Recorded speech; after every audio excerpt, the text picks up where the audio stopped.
In today's video, I'm going to share with you how I'm going to transform this plastic piece of furniture. This used to sit in our bathroom and it was just accumulating a lot of clutter. No matter how much I cleaned it, it's just remained an off-white and there's areas of damage.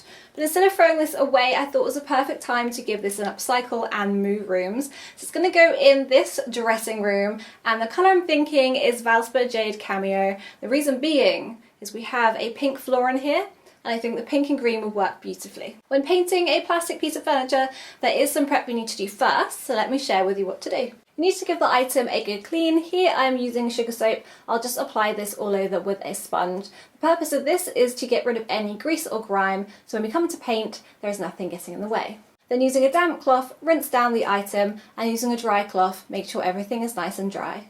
Next step is we're going to do some light hand sanding all over the item. Now the purpose of this is when we come into painting, the paint will have a key for a long-lasting, more durable finish.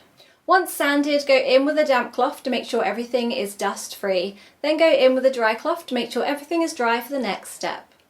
Now on to the fun part, we get to paint. Just make sure your surface is covered so you don't get paint anywhere that you don't want. I'm going to be using Valspar's furniture paint. Now, this is perfect for upcycling because it's a multi-surface product. It is suitable for plastic, wood, metal and glass items of furniture. It has a built-in primer, so no more steps, and it's available in 2.2 million colours, so you're really spoilt for choice. I think I'll need to do 2 coats of paint for this. This will be touch dry in 1 hour. Shake the can thoroughly before opening. I always give it a little stir as well, and I'll show you the colour. I'm going to first go in with the paintbrush to do all my cutting in, and then I will follow that up with a foam roller to paint the rest.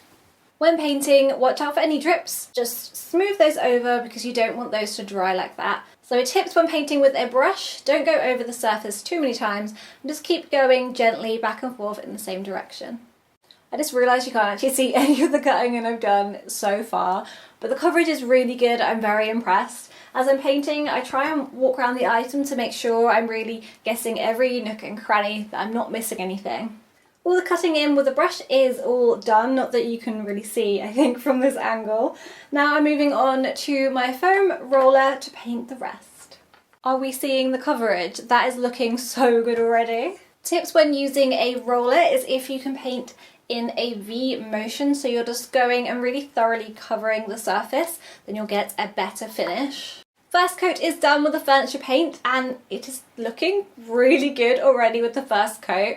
I will let it dry and see if it needs another. If it does, then I will lightly sand in between coats and I'll wait 2 to 4 hours in between painting. I've allowed this to dry and I'm so happy with the coverage.